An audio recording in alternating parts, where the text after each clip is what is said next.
Chief Functionary Holistic Vista International Certified Addiction Professional Loinana Club Singi Equigi Representative Sing Kangdaisa Club Ki S. Pratap Vice President Amadi Usathol Pioneer Club Ki Oina Lingwana Palabada M.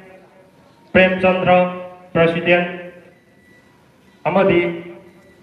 Lagat Pupi Long Lip Club Ki President Mingwana Palabada G. Sarat Sharma Loinana Harinagar Bengal Club Ki Representative Oina Mingwana Palabada Dr. Arun Kumar Mangang Loinana Sorok Panjal Club Kunaugi President Mingwana Palabada S. Sasikanta Mayam Tagi Ayaba Lojaraga Ikoi Program Maka Chatanaba Koi Haujarage Nasigi Dignitary Singi Maratagi Kagi Sar Semri Ramron MPS SB Jiribam Nasigi Dai Sasida Lakin Binabag Kausinjari Sorry, Masi Ketang Team Manoi Program Hansa Tadra Koina Matala City Equity Capital Matik Charaba Ile KS Janagiri S. Adat Sajiri Babu That's the legend bring about the Luna Kausinjari.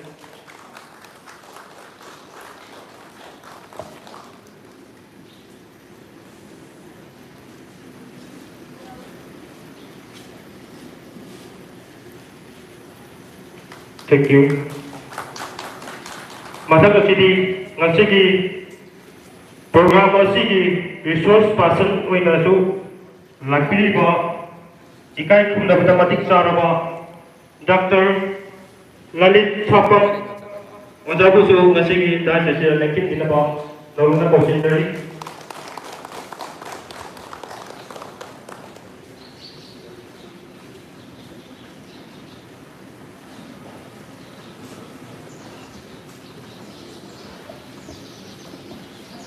Thank you. Later now,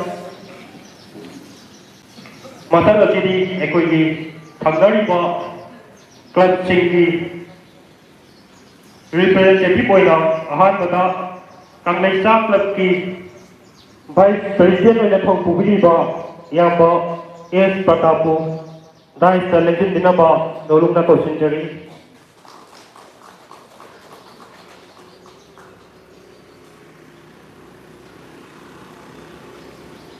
Matanga City Usathol Pioneer Club Ki President Oina Thau Pubiriba Yamba M. Prem Chandra Daisa Legend Dinaba Noluna Kausinjari.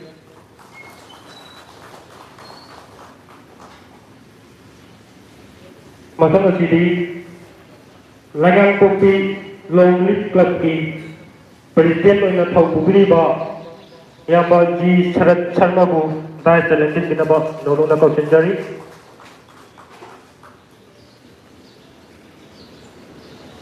Matanga City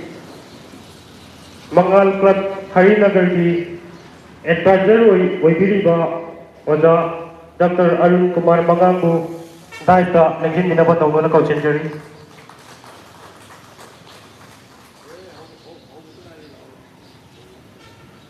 Matanga City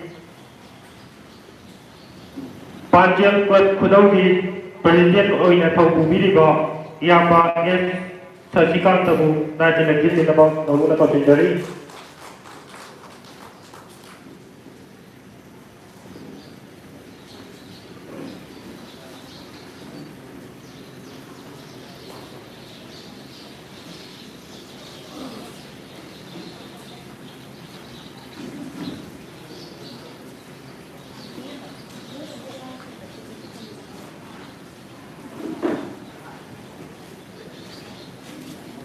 program makata trapoina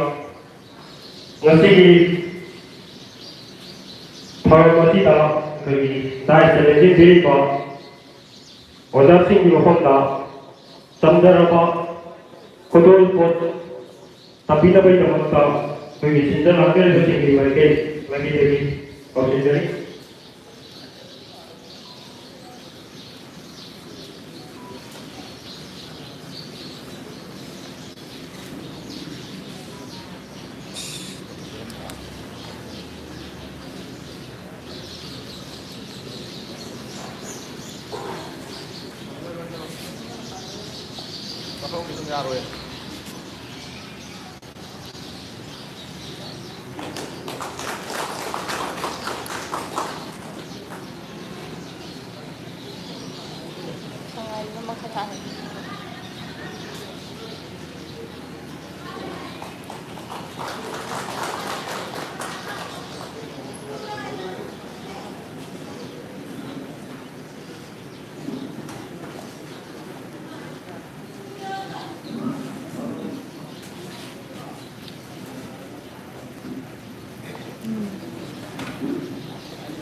sagat jadi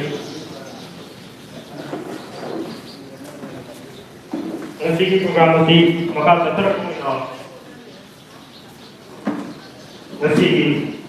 ikagi sing labo mayra si kagi dai challenge diri ba order sing na bukan tidak bai namakta order ning dari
Thank you.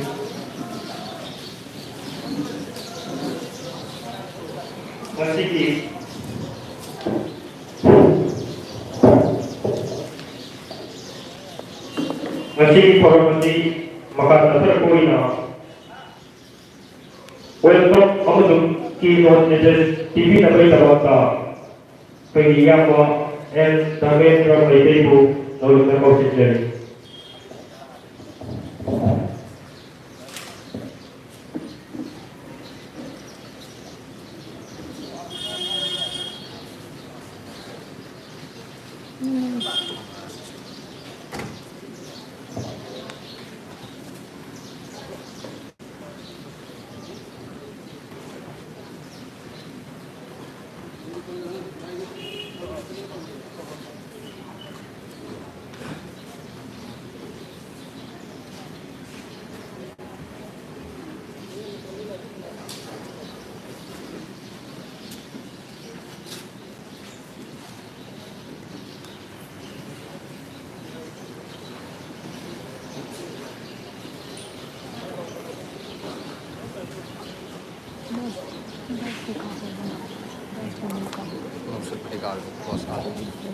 Nasi sama foto nasi pergi kayak tu juga Sir Temporary Railroad MPS SP Jiribam dah kucing dan apa orang dah bikin dari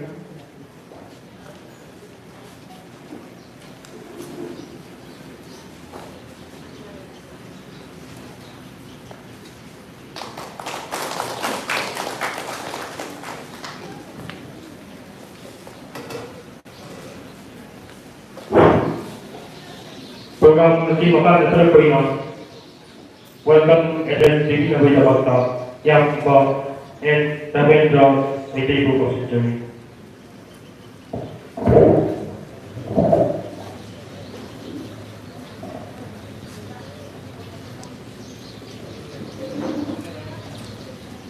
Untuk mampu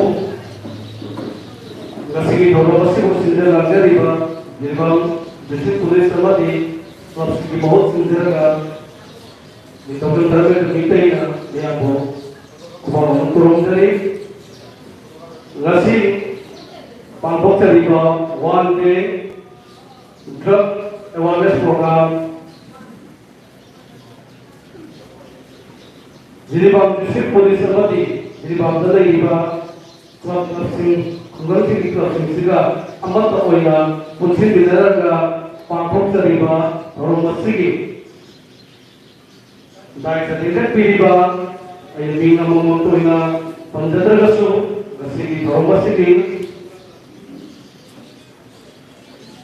chief guest dari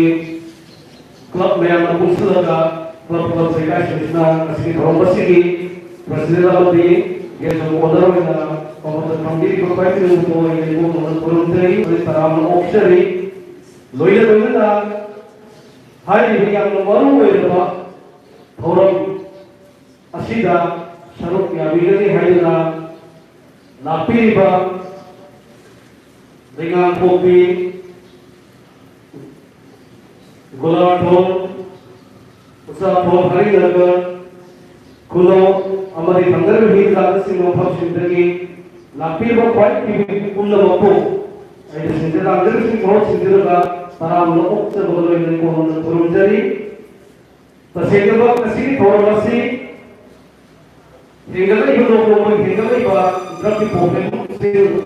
masih memantau ibarat society sudah malah ibarat yang sih lagi atau konten koi kombinasi ke haiba wakil sudah district police Jiribam lah kalau sih yang untuk tampil berbentuk dah haiba dia sudah sibuk bah Ewana sih kalau masih tengah itu na pambok pasnya, hai masih di kekuatan tu boleh masuk, kan bukan mereka hai bawa keluar itu, mereka pambok seperti hai berapa sudah kuat di pun bukan macam sana dengan dia tu na, asli di sos macam na, nak sini lagi nak sini macam na, hai koi dah, hai biga tu masih nasi, nafsu naraga, tungga, hai koi tu macam apply tahun waktu ke society sendiri lagi problem segera terus semua kan boleh bagi hanya waktu sendiri penjaga pun nama pun aina muka nak korum dari taga cari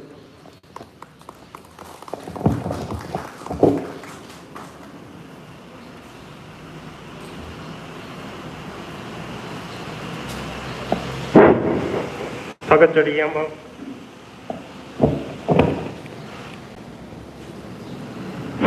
ngasih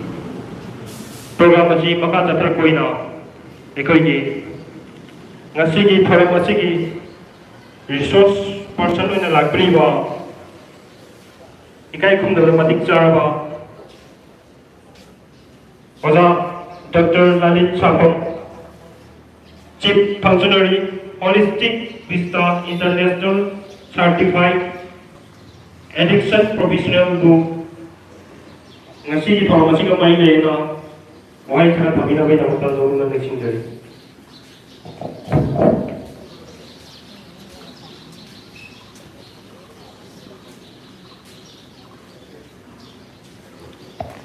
Thank you. Ayah ham sudah thagat produk seri.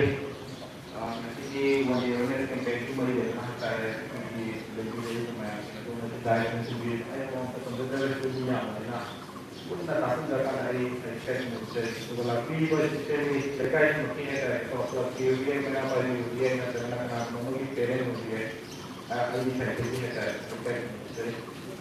just think this my one hour of the day I can meet up and I think microphone no they try to create some of that program is mostly hai mà cũng có bé tham gia vào những tăng thời của mình có và đó cũng có bé thì cũng cóเลยthế người ai cái sự cái món ăn cái bé tăng nó không thay đổi có cái nó đi rất ít program thì có giá hay cao tăng ba tăng ba program mới đuổi rồi bật tôi chỉ nhiều con mắc cái này và cái tất cả những mắc cái này và tôi gọi là mong cả là có cái đuổi ngoài trái này còn thì cái này tôi là tôi chỉ mình tôi tôi tôi và cái này atau ai ra tu bayang kita ay apa bayang tu ay sometimes ay yang paham tu dia tu kena alu tu dia ada apa tak kalau saya dia pergi belum lagi ada ojana tak ada hang ada pura ke tapi takkan betul nanti jadi lain ba kaya tu orang tu ba kalau juga ay pun at least dia kembali kita bagi aina yang betul so nasi saya drug awareness campaign apa hai apa ni nak अखोई all over India है क्या बात है कि इसमें क्या चाहूँ इस बात ना तो ये मानस बात है क्या तो बहुत मैं इसकी सवाल पाई research के है क्या मांगी सवाल पाई मुकाम समझ गए by 2019 है क्या magnitude of such use in India है ना ऊपर कोई क्या है research सब तो कर रहे हैं मतलब कोई Ministry of Sustainable Empowerment अदुगा aims अदुगा NDP है ना मतलब तक मोए पूरा तो काम देता अकोई मणिपुर को नशी हो गया अदुगा 2019 का मणिपुर की population जी मतलब भी सही नहीं है को 30 लाख population में लग रहे हैं कल ऐसे पे क्या होता हमारे ना ऐसे ताऊ का yang cemong tahu mat main itu loh atau mainan mungkin itu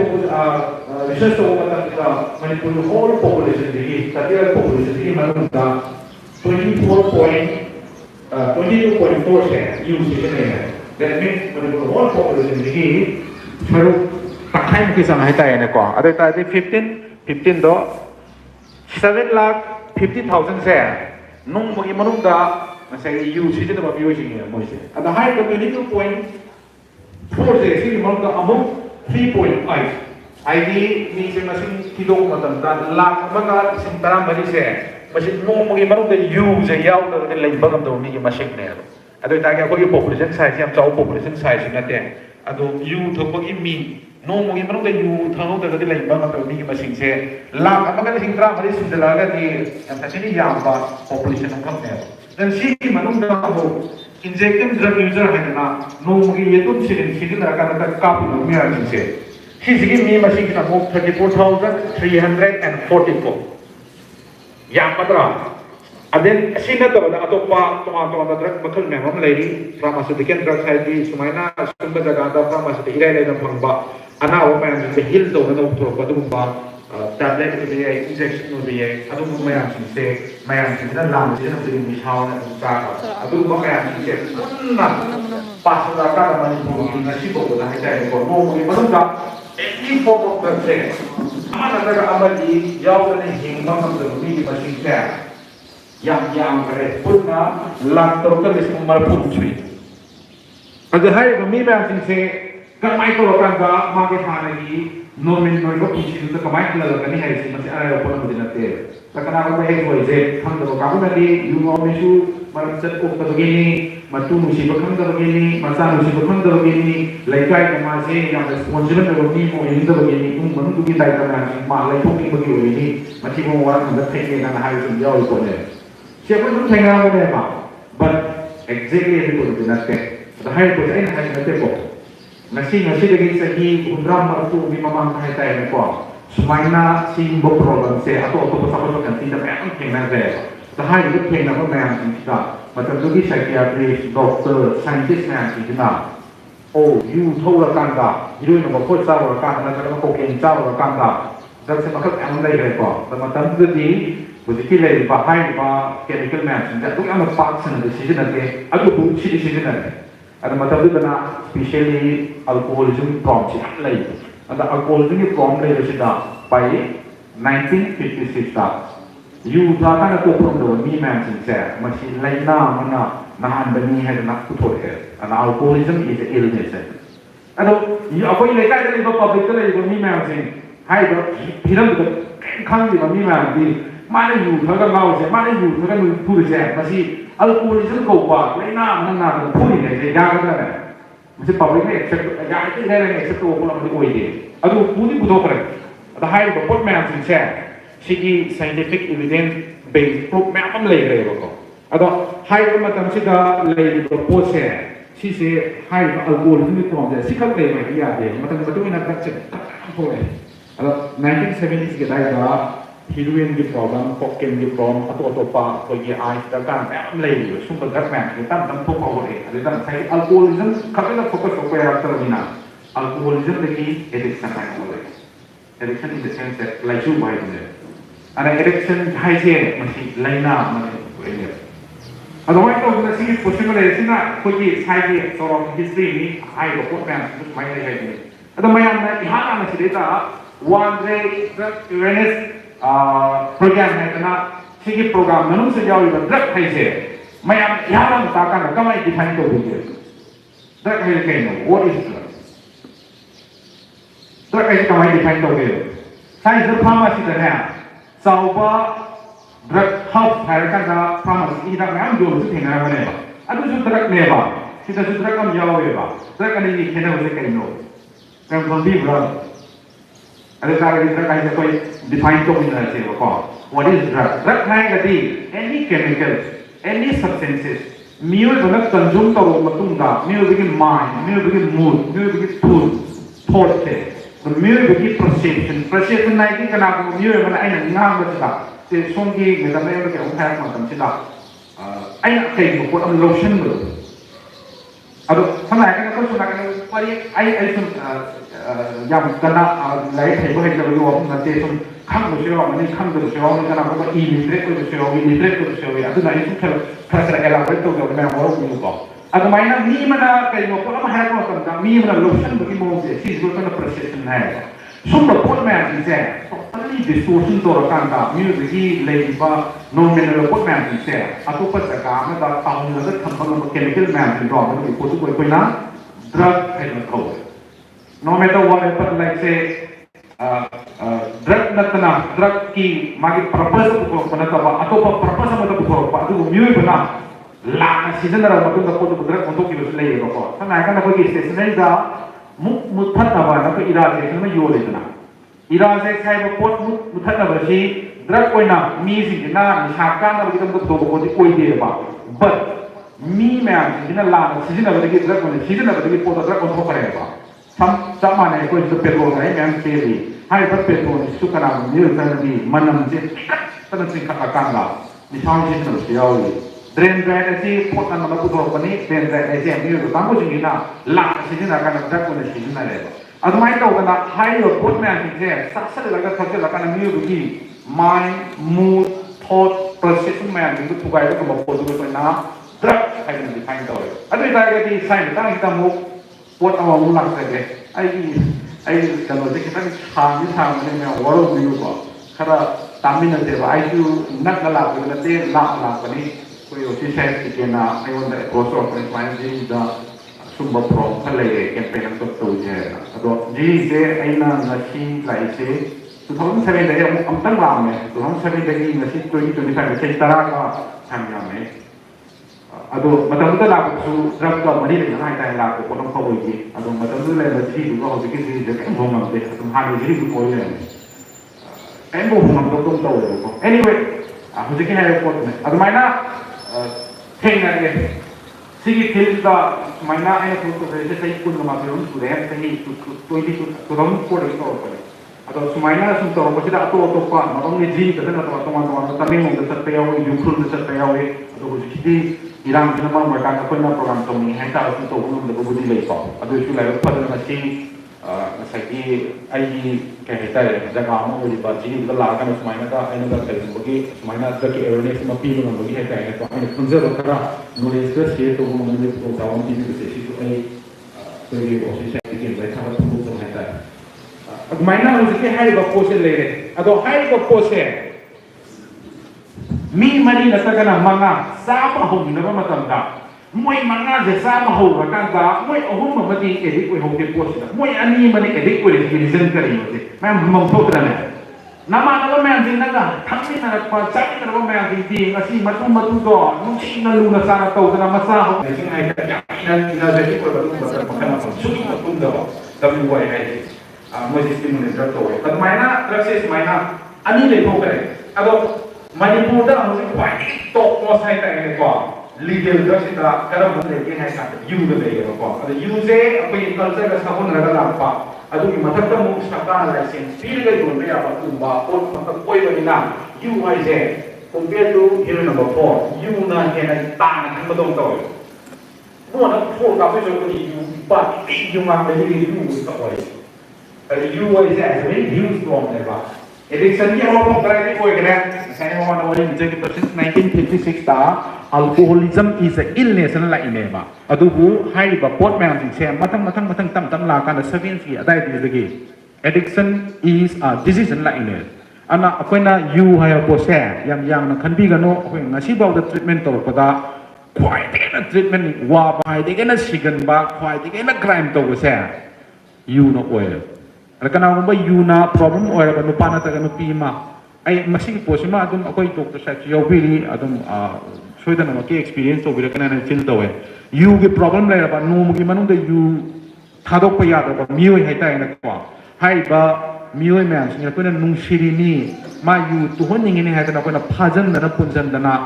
you tu na apa hono dengan no madu magi life tu yang satina problematic apa even sibo ye yang petal ye keno di mangonda you do kata thadok ko tam da withdrawing hai nama ko thekne ba you withdrawing yang sati masih hallucination ya na moi gi delirium tremens hai nama ko le delirium tremens da hallucination ya orang ni tactile kana ko sai da hallucination in the sense that ko gi udo ko ta udo na hek chakat mana aduga ta do ko ta mana sida kana mu kana boa se ang chala ko dong ta adugi matam da mana magi nu pi do ke no mu uragadi mai ni man thang thil uragadi thin manate thin grabani si grabani macha ju si grabani malom da hujike hai bu pase alcoholism ki problem lai ba adu mana doctor ki medicine aduga sumaina rehabilitation center ki magi advice ke ka am ta lo da na mai tu na mo na ba adu hona ba si da numit khumni issue ba se akoi 72 hours matu manung si dem thokal le ba de le treatment se adu thokla ba jani adu thok ko da mana magi nu pi to thang na thit la ha tu edana adu ga sai sum nei mai ka tangai ba ngang pam sa se si ju thang thit la ha to ba adu ma sa sai ta wa si hai ba ko se akoi na akoi da tholoi hai ngai lai ke ba sometimes akoi gi mu manung da ta ga na akoi gi nang nang ba da na ba alcoholism ke problem le bo yaw bo ra ba adu ma yu tu se ta ga ti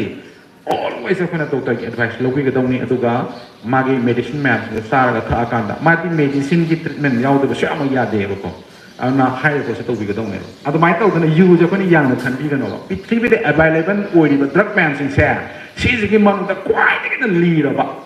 all this drugs se kai na ka na you oil ana ko na somewhat na ma pho sa wa mi mu ra ka na kai no me ku ba you thak pa nu pa mu ka na kai no me ku ba se masih aku nak masih tahu hero itu aku ni apa ada hero nama apa saya lupa tu ada sumi ni ada kalau you thay pun lupa tu ada sumi ni kena aku mami magi macam nak takkan mana orang lupa nak takkan mayam apa nak takkan whatever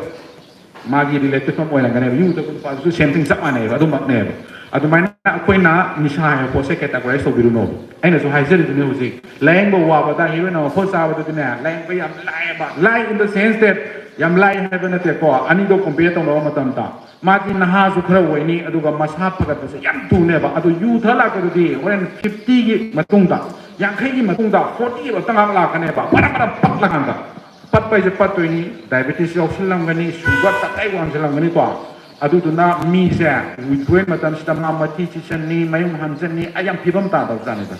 adu tu na ko na doctor ki advice man ki yaw ta na ma se rehabilitation center da thak ta la hang bai se la yeng te kai no di ma sai bi sang sin na Nisa carakan da edik urak paise overnight ngasi ma nisa carakan overnight urak pana te heroin wa por ogera yu ogera ganja ogera overnight urak pana tab dina mana ngasi yu thak pa horani sei manga bi matung da tarani matung da mana yu du da alcohol jungi prom urak pe wane natrana adumai tau dana yu natakan any form of drug se sarak bagi matam man lay hai ba matam sei koina adolescent gi per adolescent gi per according to the UN sahi tarang do dagina sahi tara tay process mana define tawi adu bu country amaga dik manate loina ba khar khene ye ko adu adolescent gi matam da white people na tagana lay ba matam du ta sahi matang du lay ba new man singina ni shada white ya very vulnerable to the drug size si question namane kari gi damakta sahi kunthra gi matungda yu thukpa haudraga sahi tara ga bundui dagina tara ter thogi karachi da mani yu thukpa se hauduri ne se ma'am hangom thokdrana mana ngasi sahi yang khagi matungda yu duna ma makana problem wera koi wane ba adama punsi gi yana na yu thukpa dudi mana sahi tara om dagina tara ter thogi karak to adu da haugre ba ada ayam mana nisa cha bai se ngasi yu edik oi bai wani for edik oi bai wani mani yala na pai ba tak se kai oi ga daga kanta tobacco product man se hina loi oi gale nupi jungare nupa jungare hauji nupi na ta de ko nupi for chaba nupi guli chaba nupi yu thakpa nupi khini umbi yam lai re hauji adana nupi phagi na te na se nupi gi hai se especially Manipur dana nupi ma'am jeng sa chaba dagi lepa ngam dana moi gi treatment facility Manipur da lai re ahum lai re amana little floor ko ki sangai pro ki little floor lai se sigi next nya ko la na malai amana tu cham prom sai tale mani atu budi moi mai tha do ki de ko sum hong to re sagang adu da toy wangu ki sagang adu amana thowal le kiri nei kai no dinga si je mi ma problem le he na ma no thang sala emission to ya te ba mi ya man gi na kham ngai yu ani ngai yu hong ngai on tong ne ke mu ya ma de yo adamai to dana le ana hojiki hai ri ba adolescent gi peresida hai ba miyoi ba singchina mana drug se sa ba ho ri reason se kai no hai ana sai ma tang sida aikoina mama mapa mo na hai tai na ko ai ki isa kamai loina to no aduga ai ki leiri ba bari sambanda yoi ba hosu sik adolescent gi matang da lei ba angang man sing kamai na look after to na hai se this is very important I think kai no de put parenting yang wat le ba ko ai na i chan pa ta hai de wa ne ba ko nang na number 4 ta da na guli sa da na ha imai ke tham la ga chan gan re he ba to mana sata ni ai ku ni mama na man jing kaushal la ga chiri sara ngo ka anang mo tham ka to di kai mai de ba dai to ni mata masa ma suwarak matam da ibungo nangi ai kare acting kar to da yang ngo bi ate ai sai to sing ka to sa ke ya ba ma'am ke ya ba lo ke ko okay ate ai sum hai na da ba ni sum ba ti ke tare mama tengang ai ke ya to ke sum sat ke ma ko tu na ba aduna husiki hai ba magi masana patana mana point to goiwa ne ba adubu mana point to matung da somde halak pagati mana every saturday night atraga na numit ame ta hai rasi party to we ba adu ita gati aina ngasai ki ai ki sanu padu ka aina hai be wa ne ba isanu padu phone sa be wa ne aina yu to be wa ne khedari se kai ho amana mahi yu be wa ne amana mapang be ne wa na tra amana thita ka pe amana ya da hijale ai ba adu ki khena ba du ba yu dharga mana ro dra ba toxic wo drama jingau ni dra ba phone sa wo jingau ni na dra ba khedari se kai no kai khedari be khedari gaza ko jingau ni na dra ba gaza ta ko kai ta ke bri da ari yu dharga nu pa bender de ki thola ne ba khanga ba phone ka pa me ne yu ta ko na pha doi ni nat ba this is the reality ki theng na po ne ba ko aduna ikuna ni sa hai po se masi aina sum hai ba laikai among ni chana bi soda de rang ni adu chana bi kai ba masu yai adu pu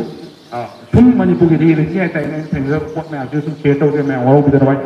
ha na hai ja ho chini natra ngasi sumaina phone ka pa nu pa do phone ka pa nu pa do adu di mana phone ka pa me na pha e ba do hoi laikai kitang hai da kan da ta to mana phaba pendal da koi baba ka koi kaka ka na tra na koi thang na bagi tu ma du ga to ra chiri sarang no ra ka na yu da ko tu koi pha chang bra sangam do man ta ga te tai no wa adu ki permission do ka na pi no wa koi na permission te gan to ko ta ane heaven ta hai di ni sai se amada ki amana hende amada ki amana ta ti ne hai janing se te ka mo gi wa na te adu yu ha ko se shu drug drug makal mo kap leba orang Google tahu ko yung biro PTV te available ba drug man si chesi ki manung da phak te sa thi ba drug tarak hang biro ba ti manung da yu yaw pura yaw da ba de yeng biro adu mai na le adu mai na hu ki hai ba adolescent ki parasita hai ba angang sing sina chai thara sur ka da di mana na ba pura sa da yu da thak kan da adolescent ki matam chai tarom de de na ta te bo manung sida mana ka do ki yu thai noi se hang bam tok tra mana kai do buki ganja do thapa hori no na takana any maki tobacco product se khaini na takana gudga ma se ka do chari no se hangmam to eba hai tane mu science la ka do isna ama new bagi brain se by the age of 17 IT within the adolescent period se se ta mapung pha de aduna new bagi brain se ko na sar ong thong yeng ba yai ado hai ba sigi saruk sida kwai de ki fronten lo koi ba cerebral cortex sai je sis na tawi ba to se ke no kan da miu ba na thawam to kan judgment pi ata aina thabam to ba kan thabak se masi whether good this is good this is bad hai na decide to se kan to kan da koi siki mamang tam brain je sis na taw aduna by the age of 17 da di masi ki brain ma pung pha da bani na mana lorok pa decision ma yan se brain na lo ke ba emotional lo sis ho en Google to ka ki ko yaw ne ko kai ino di madungi matam da mana khanda ka to ma ki brain se ma pung pha da bani na sai na khanda bi da example mai hai de ke na akoi loi na bo education ko pa nga tani akoi school tam na ko tam ta akoi school geng so na le ngane akoi ta sa hui guru akoi ki bhai to bagi group bhai na so na le ngane group se ani se khara sai ki akoi dai bel loi ni na tum khara sin da bane ata ai group to yaw Michael do moi to mai pa ti na si de mana la ku bang tha de pati ko li pi to ka eu na tam tam me ba mai na moi to mai pa ti na ai si to wan na le ka ku bang tha kan ka akoi ki dai ba group to atu na kamai response to ke ata habi sahi class 10 tam ma tam ha ku bang tha de ba to ko tra na ai nang no ban de tha de ka ri no du dia kamai na na ka ri hai ru ke ka se ai hai nang no ban di nang ga tra na ha kai no wa kan to ka na ma ta da ku no du ne ba adu ita ga di adai du da mana response of zakat to ra sidai to ra magi emotion du dai na tra ba to wi se adu du na matam du da moi tara mari ma tara manga ma kul ma pulas no ba ado miu ba se noi tonga hai ba tongan ba mayam sin du ki manung du de kana bo miu e ma khani sa ba hai ba myo ro me na ta ka tal sa ba hai ba myo ro me moi group du yaw du ni ko ada yaw ro ma du ka man na pha du to ra kana ke to ni ti sum chai ba ada ai thang ri mi du na mo da curiosity ma le wa dra khang ning ma ki sa ma nang sai chari to inter in the man hang de na hap tha kan nang sai chari to kai noi ada han mo da khang nang khang ngoi me na kaiอันนี้แบบองค์นั้นสุดที่ให้เดียร์ให้เนี่ยแบบตลับเนี่ยนะใกล้อยู่ตลับที่ใกล้หน่อยอันที่สุดตับนะนั่นแต่กันนะมวยงั้นสิเซคลาส10ที่ examination ให้ตัวเอง pass ตัวเลยลุย pass ตัวเลยอามาตลอดที่นั่นก็มวยวัดที่หน่วยชนะด้วยนั่นก็แบบชนะมาตั้งแต่ pass ตัวเลย pass มันจะเอาเลย second มันจะเอาเลยนั่นก็พี่ด้วยคุณป้าตัวก็ไม่ต้องทำไม sponsor ตัวเองมาสินั่นก็นั่นก็ว่านั่นก็มาตั้งข่าวเลยที่ตัวว่าตัวว่ามันจะได้นุ่งไงคุณตัวคนนี้ที่ที่หานะยูทับที่นั่นดีกว่าสิ่งที่สมัยต้องหาไม่ต้องในไทยนะอะทุกี้ไฮเป็นโมเมนต์ดอกอะทุกี้นั่นมาคุยกี้ starting point ไหนแต่ใน starting day โอ้ละกันดายูทับพะโหเด็กกันนะคุณมันไอ้ที่เท่าไอ้มันตัวยังใครให้ไปเนี่ยผมที่เท่าไอ้นั่นแหละให้นักประชาชนกันเนี่ยช่วยตั้งกี่นั่นแหละอะทุกี้ให้ก็จะกันนะคุณ XYZ มามานะก็ผู้สับตัวให้บ้าขณะเหตุใดจินนักผู้หญิงเตเป็นอุปมานั่งมาข้างกันนี่นั่งนักสักโขมูมาเลยบ้าน่าคุยปาร์ตี้ตัวเนี่ยที่นั่นวันนี้มันติดใจแล้วเป็นอุปมาเนี่ยก็มาไปแล้วก็เรื่องนั้นเนี่ยแต่มาจากโขมูไปแต่มาขลักปะทำวันนั้นเนี่ยไอ้ที่พูดกันคุยแต่เอ็มไปประเทศก็ชุดโตเลยนะชีรวยกันมันอ่ะมีนะคุยอะไรท่าแกแต่กันได้แต่ก็ต้องเอาตัวเนี่ยพักกินแต่ก็สิ่งที่นี่นี่อะดูดูนะไอ้นะชุกุมบัดเป็นชาติตัวนี้นะkan hana loina dia kan hana loina saat na loina daw akan osaka school na daw magi time spend to maximum time je ma hogala kan tuition sa leng kala yukta kung tay tay to makai tay breakfast ka to kan da ma chat kan halakan da hobi to kan da school ben la to ka ma chat kitu na to sa ka ko pung ma hum kai mai bong ni ma le tu se halakan ma ba to ka wari sana nang na sang amaro ada tuition kayak wujud sih each and every subject kan tuition tahu ya pak tahu tahu biar itu na history book tuition tahu ya ꯏꯁꯤꯁꯨ tuition ꯇꯧꯅꯤꯡꯉꯥꯏ ꯌꯥꯎꯕ꯭ꯔꯥ ꯈꯪꯗꯦ ꯑꯗꯣ ꯑꯩꯈꯣꯏꯒꯤ ꯃꯇꯝꯗꯗꯤ ꯇꯧꯔꯛꯇꯦ ꯍꯧꯖꯤꯛꯇꯤ ꯇꯧꯔꯦ ꯍꯥꯏꯕꯗꯣ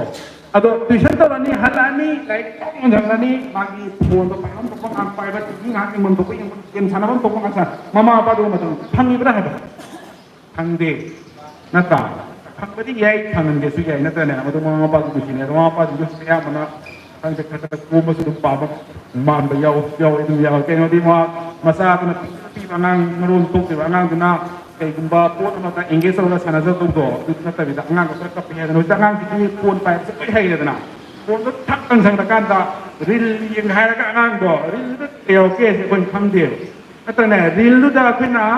ꯄꯦꯔꯦꯟꯇꯤꯡ ꯁꯦꯀ꯭ꯌꯨꯔꯤꯇꯤ ꯊꯝꯕ꯭ꯔꯥ ꯊꯝꯗꯕ꯭ꯔꯥꯁꯨ ꯈꯪꯗꯦ ꯔꯤꯜꯗꯨꯗ ꯊꯣꯛꯂꯛꯀꯗꯣꯏ ꯖꯨꯒꯣꯠ ꯆꯥꯕꯁꯨ ꯌꯥꯎꯔꯛꯀꯅꯤ ꯆꯥꯛꯅꯁꯨ ꯌꯥꯎꯔꯛꯀꯅꯤ ꯅꯠꯇ꯭ꯔꯅꯦ ꯑꯗꯨꯝꯕ ꯄꯣꯠ ꯃꯌꯥꯝ ꯇꯤꯚꯤꯗꯁꯨ ꯀꯝꯄ꯭ꯌꯨꯇꯔꯗ ꯐꯣꯟꯗ ꯀꯩꯗꯧꯕꯁꯦ ꯄꯦꯔꯦꯟꯇꯤꯡ ꯀꯟꯇ꯭ꯔꯣꯜ ꯂꯣꯏ ꯌꯥꯎꯔꯕꯅꯦꯕ ꯑꯗꯨ ꯊꯝꯗꯕꯤꯗ ꯐꯤꯜꯇꯔ ꯇꯧꯗꯕꯤꯗ ꯄꯤꯁꯟꯗꯣꯏꯅ ꯑꯩꯈꯣꯏꯅ ꯑꯉꯥꯡꯗꯨꯗ ꯑꯉꯥꯡꯗꯨꯒꯤ ꯃꯀꯣꯛꯇꯨꯗꯒꯤ ꯄꯣꯠ ꯃꯃꯤꯗꯨ ꯁꯨꯝ ꯇꯥꯕꯩ ꯅꯠꯇ꯭ꯔꯥ ꯑꯗꯣ ꯁꯤꯁꯨ ꯑꯁꯣꯏꯕ ꯑꯃꯗꯤ ꯑꯣꯏꯕꯅꯦ ꯑꯗꯨꯒ ꯑꯦꯅꯤꯋꯦ ꯃꯗꯨ ꯐꯦꯃꯤꯂꯤꯒꯤ ꯗꯤꯁꯤꯖꯟꯅꯤꯀꯣ ꯑꯩꯅ ꯅꯨꯡꯉꯥꯏꯇ ꯍꯥꯏꯕ ꯌꯥꯄꯣꯠꯇꯦ ꯑꯗ ꯑꯩꯅ ꯐꯣꯟ ꯄꯨꯊꯣꯛꯆꯔꯛꯏꯁꯦ ꯑꯇꯩ ꯅꯠꯇꯦ ꯑꯩꯈꯣꯏꯒꯤ ꯄ꯭ꯔꯤꯊꯤꯕꯤꯗ ꯂꯩꯕ ꯂꯩꯅꯥ ꯃꯌꯥꯝꯁꯤꯡꯁꯦ ꯁꯤꯁꯤꯒꯤ ꯄꯨꯂꯞ ꯌꯥꯎꯕ ꯍꯥꯏꯇꯥꯔꯦꯅꯦꯀꯣ WHOꯒꯤ ICD ꯍꯥꯏꯗꯅ ꯃꯁꯛ ꯂꯩꯕꯀꯣ ꯏꯟꯇꯔꯅꯦꯁꯅꯦꯜ ꯀ꯭ꯂꯥꯁꯤꯐꯤꯀꯦꯁꯟ ꯑꯣꯐ ꯗꯤꯖꯤꯖ ꯍꯥꯏꯅ ꯃꯁꯤ 10 ꯂꯥꯛꯄꯗꯤ 11 ꯂꯥꯛꯄ 11 ꯂꯥꯛꯄꯁꯤꯗ ꯑꯅꯧꯕ ꯂꯩꯅꯥ ꯃꯌꯥꯝ ꯌꯥꯎꯋꯦꯕ ꯍꯥꯏꯔꯤꯕ ꯂꯩꯅꯥ ꯃꯌꯥꯝꯁꯤꯡꯁꯦ ꯑꯞꯒ꯭ꯔꯦꯗ ꯇꯧꯔꯛꯄ ꯃꯇꯝꯗꯨꯗ ꯁ꯭ꯃꯥꯔꯠ ꯐꯣꯟ ꯑꯦꯗꯤꯛꯁꯟ ꯍꯥꯏꯁꯦ ꯌꯥꯎꯔꯦ ꯐꯣꯟꯗ ꯂꯥꯏꯆꯨꯕ ꯍꯥꯏꯁꯦ ꯑꯗ ꯏꯁꯄꯤꯁꯤꯌꯦꯜꯂꯤ ꯐꯣꯟꯗ ꯂꯥꯏꯆꯨꯕꯁꯦ ꯅꯣꯠ ꯑꯣꯟꯂꯤ ꯑꯦꯗꯜ ꯂꯣꯏꯔꯕ ꯉꯥꯛ ꯅꯠꯇꯕ ꯑꯦꯗꯣꯂꯦꯁꯟ ꯃꯌꯥꯝꯁꯤꯡꯁꯦ ꯁꯤꯁꯤꯅ ꯍꯦꯟꯅ ꯄ꯭ꯔꯣꯕ꯭ꯂꯦꯝ ꯂꯩꯌꯦꯕ ꯉꯁꯤ ꯑꯩꯅ ꯁꯤ ꯄꯟꯖꯔꯤꯁꯦ ꯑꯇꯩ ꯅꯠꯇꯦ ꯍꯧꯖꯤꯛ ꯑꯩꯒꯤ ꯗ꯭ꯔꯒ ꯔꯤꯍꯥꯕꯤꯂꯤꯇꯦꯁꯟ ꯑꯃ ꯁꯦꯟꯇꯔ ꯑꯃ ꯂꯩ ꯍꯥꯏꯔꯤꯕ ꯁꯦꯟꯇꯔꯁꯤꯅꯅꯦ ꯐꯣꯟꯗ ꯄ꯭ꯔꯣꯕ꯭ꯂꯦꯝ ꯑꯣꯏꯕ ꯅꯤꯁꯥ ꯅꯠꯇꯕ ꯑꯉꯥꯡ ꯅꯨꯄꯥ ꯃꯆꯥ ꯆꯍꯤ 10 ꯈꯛꯇꯪ ꯉꯥꯏꯕ ꯑꯉꯥꯡ ꯅꯨꯄꯥ ꯃꯆꯥ 3 ꯂꯩ ꯑꯗ ꯑꯩꯈꯣই ꯆꯦꯛꯁꯤꯟꯅꯤꯡꯉꯥꯏ ꯃꯇꯝ ꯑꯣꯏꯗ꯭ꯔꯤꯕ꯭ꯔꯕ ꯑꯗꯨꯅ ꯃꯥꯗꯣ ꯂꯥꯏꯔꯤꯛ ꯌꯥꯝ ꯍꯩꯇꯕꯁꯨ ꯅꯠꯇꯦ ꯂꯥꯏꯔꯤꯛ ꯐꯕ ꯃꯃꯥ ꯃꯄꯥ ꯀꯩ ꯍꯥꯏꯇꯥꯔꯦ ꯃꯥꯁꯦ ꯕ꯭ꯔꯣꯠ ꯑꯞ ꯇꯧꯔꯛꯄ ꯃꯇꯝ ꯐꯅ ꯑꯇꯣꯞꯄ ꯃꯄꯥꯟꯗ ꯂꯥꯏꯔꯤꯛ ꯇꯝꯍꯟꯗꯅ ꯇꯧꯔꯛꯑꯀꯥꯟꯗ ꯃꯄꯥꯟꯁꯤꯗ ꯂꯩꯅ ꯄ꯭ꯔꯣꯕ꯭ꯂꯦꯝ ꯂꯩ ꯑꯗꯨ ꯄꯥꯏ ꯂꯩꯇꯕꯅ ꯄꯨꯊꯣꯔꯛꯀꯥꯟꯗ ꯑꯗꯨꯃꯥꯏꯅ ꯇ꯭ꯔꯤꯠꯃꯦꯟꯗꯤ ꯇꯧꯔꯤ ꯑꯗꯣ ꯐꯅꯌꯥꯝꯗꯤ ꯐꯒꯠꯂꯦ ꯑꯗꯨꯃꯥꯏꯅ ꯊꯦꯡꯅꯩ ꯍꯥꯏꯔꯤꯕ ꯄꯣꯠ ꯃꯌꯥꯝꯁꯤꯡꯁꯦ ꯑꯩꯈꯣꯏꯒꯤ ꯏꯆꯥꯗ ꯏꯁꯨꯗ ꯅꯠꯇ꯭ꯔꯒ ꯑꯩꯒꯤ ꯅꯤꯌꯔ ꯑꯦꯟ ꯗꯤꯌꯔ ꯋꯥꯟꯗ ꯊꯦꯡꯅꯔꯣꯏ ꯍꯥꯏꯅꯤꯡꯉꯥꯏ ꯂꯩꯇꯦ ꯏꯟꯁꯇ꯭ꯔꯛꯁꯟ ꯂꯧꯖꯕ ꯎꯄꯥꯏ ꯂꯩꯇꯦ ꯅꯤꯁꯥ ꯆꯥꯕ ꯍꯥꯏꯁꯦ ꯃꯥꯏ ꯃꯆꯥꯅꯨꯄꯥꯁꯦ ꯗꯣꯛꯇꯔꯅꯤ ꯅꯠꯇ꯭ꯔꯒꯅ ꯃꯥꯏ ꯃꯄꯥꯁꯦ ꯗꯣꯛꯇꯔꯅꯤ ꯅꯠꯇ꯭ꯔꯒ ꯃꯥꯁꯦ ꯏꯟꯖꯤꯅꯤꯌꯔ ꯇꯝꯃꯤ ꯃꯥꯁꯦ ꯅꯤꯁꯥ ꯁꯨꯡꯆꯥ ꯆꯥꯔꯣꯏꯁꯦ ꯍꯥꯏ ꯌꯥꯕ꯭ꯔꯕ ꯅꯤꯁꯥ ꯆꯥꯕꯁꯦ ꯀꯅꯥꯅ ꯑꯣꯏꯗꯣꯏꯅꯣꯕ ꯅꯤꯁꯥ ꯆꯥꯕꯁꯦ ꯄ꯭ꯂꯥꯟ ꯇꯧꯕ꯭ꯔꯕ ꯄ꯭ꯂꯥꯟ ꯇꯧꯔꯝꯒꯗ꯭ꯔꯅꯦ ꯑꯩꯅ ꯄꯨꯟꯁꯤꯒꯤ ꯍꯥꯟꯅ ꯌꯨ ꯊꯛꯄ ꯃꯇꯝꯁꯤꯗ ꯉꯁꯤ ꯑꯩꯅ ꯊꯛꯏꯕ ꯌꯨꯁꯦ ꯃꯁꯤ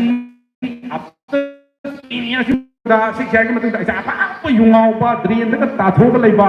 ꯃꯤꯅ ꯀꯩꯁꯦ ꯍꯧꯒꯠꯂꯒ ꯄꯨꯕ ꯑꯗꯨꯒꯨꯝꯕ ꯌꯨꯉꯥꯎꯕ ꯃꯤꯔꯛꯇꯒ ꯊꯛ ꯀꯣꯠꯁꯟꯕ ꯉꯝꯕ ꯅꯨꯄꯥ ꯑꯃ ꯂꯩꯒꯦ ꯍꯥꯏꯁꯦ ꯃꯥ ꯄ꯭ꯂꯥꯟ ꯇꯧꯔ ꯊꯛꯑꯝꯒꯗ꯭ꯔꯅꯦ ꯅꯣ they never plan to become an addict ꯅꯠꯇ꯭ꯔꯅꯦ ꯃꯣꯏ ꯑꯦꯗꯤꯛ ꯑꯣꯏꯅꯕ ꯄ꯭ꯂꯥꯟꯗꯤ ꯇꯧꯕ ꯅꯠꯇꯦꯕ ꯄꯨꯔ ꯀꯥꯞꯁꯤꯟ ꯁꯤ ꯊꯥꯛ ꯀꯥꯞꯁꯤꯟꯕ ꯃꯇꯝꯗ ꯑꯩꯁꯦ ꯉꯁꯤꯗꯩꯅ ꯑꯞꯇꯔ 1 ꯏꯌꯥꯔꯒꯤ ꯃꯇꯨꯡꯗ 2 ꯏꯌꯥꯔꯒꯤ ꯃꯇꯨꯡꯗ ꯑꯩꯁꯦ ꯑꯄꯥꯝꯕ ꯑꯦꯗꯤꯛ ꯑꯃ ꯑꯣꯏꯔꯒ ꯈꯜꯂꯀꯥꯟꯗ ꯃꯥ ꯄꯣꯠ ꯆꯥꯕ ꯍꯧꯕꯗꯤ ꯅꯠꯇꯦꯕ ꯃꯥꯅ ꯆꯥꯔꯤ ꯄꯣꯠꯁꯦ ꯉꯁꯥꯏ ꯃꯃꯥꯡꯗ ꯄꯟꯖꯈꯤꯕ ꯔꯤꯖꯟ ꯑꯦꯟ ꯐꯦꯛꯇꯔꯗ ꯑꯩ ꯂꯥꯛꯆꯅꯤꯀꯣ why people are consuming drugs ꯅꯠꯇ꯭ꯔꯅꯦ ꯔꯤꯖꯟꯁꯦ ꯃꯌꯥꯝ ꯑꯝꯇ ꯍꯥꯏꯕꯤꯔꯣꯅꯦ ꯀꯩꯗꯧꯕꯩꯅꯣ ꯃꯣꯏ ꯃꯌꯥꯝ ꯅꯤꯁꯥ ꯆꯥꯏꯁꯦ ꯀꯩꯒꯤꯅꯣꯕ ꯍꯦꯛ ꯊꯛꯆꯟꯕꯒ ꯑꯩꯁꯦ ꯒꯥꯔꯤꯅ ꯊꯣꯡꯕꯒꯦꯇ ꯁꯤꯔꯗꯧꯅꯤ ꯍꯦꯛ ꯀꯥꯞꯁꯤꯟꯕꯒ ꯑꯩꯁꯦ ꯇꯥꯔꯀꯥꯟꯗ ꯑꯩꯁꯦ ꯀꯣꯛꯀꯁꯦ ꯀꯥꯏꯅ ꯇꯧꯅꯤ ꯀꯥꯟꯗ ꯈꯪꯕ ꯑꯣꯏꯔꯝꯃꯦꯅ ꯈꯜꯂꯣꯅꯦ ꯑꯗꯨꯝꯕ ꯄꯣꯠ ꯑꯣꯏꯔꯝꯃꯦꯅ ꯈꯜꯂꯣꯅꯦ ꯑꯗꯨꯃꯥꯏꯅ ꯈꯜꯂꯀꯥꯟꯗ ꯃꯣꯏꯅ ꯄꯩꯁꯥ ꯆꯥꯔꯝꯒꯗ꯭ꯔꯥ ꯑꯗꯨꯗꯤ ꯀꯩꯗꯧꯕꯩ ꯆꯥꯔꯤ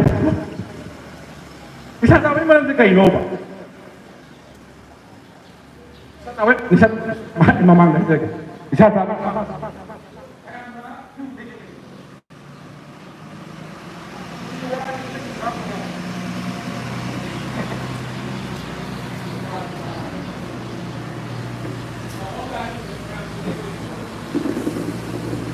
ꯆꯞ ꯆꯥꯕꯗꯤ ꯈꯪꯗꯦ ꯅꯨꯡꯉꯥꯏꯅꯕ ꯄꯣꯊꯥ ꯑꯟꯊꯟ ꯂꯣꯏꯔꯒ ꯃꯌꯥꯝꯅ ꯌꯨ ꯊꯩꯁꯦ ꯀꯩꯒꯤꯅꯣ ꯍꯥꯏ ꯀꯥꯟꯗ ꯅꯨꯡꯉꯥꯏꯅꯅꯕꯅꯦꯕ ꯄ꯭ꯂꯦꯖꯔ ꯁꯤꯛꯀꯤꯡꯅꯦꯕ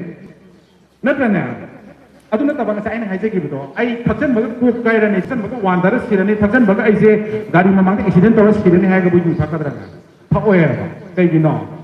ꯌꯨ ꯊꯩꯁꯦ ꯅꯨꯡꯉꯥꯏꯕꯩꯅꯦꯕ ꯑꯗꯨꯅꯤ ꯄ꯭ꯂꯦꯖꯔ ꯁꯤꯛꯀꯤꯡ ꯍꯥꯏꯁꯦ ꯑꯗꯣ ꯄ꯭ꯂꯦꯖꯔ ꯁꯤꯛꯀꯤꯡꯒꯤ ꯃꯔꯝ ꯃꯌꯥꯝ ꯑꯃꯁꯨ ꯂꯩꯈ꯭ꯔꯦ ꯑꯗꯣ ꯄ꯭ꯂꯦꯖꯔ ꯁꯤꯛꯀꯤꯡ ꯇꯧꯅꯤꯡꯉꯤꯁꯦ ꯀꯩꯒꯤꯅꯣ ꯃꯔꯝ ꯁꯨꯝ ꯅꯨꯡꯉꯥꯏꯔꯒ ꯅꯣꯔꯃꯦꯜꯗ ꯂꯩꯕ ꯅꯨꯡꯉꯥꯏꯕꯁꯦ ꯁꯤꯗꯒꯤ ꯑꯍꯦꯟꯕ ꯅꯨꯡꯉꯥꯏꯕ ꯑꯃ ꯄꯥꯝꯃꯩꯁꯦ ꯀꯩꯒꯤꯅꯣ ꯍꯥꯏꯁꯦ ꯃꯁꯤꯗ ꯀꯣꯏꯁꯟ ꯑꯃ ꯇꯧꯐꯝ ꯊꯣꯛꯇꯕ꯭ꯔꯣ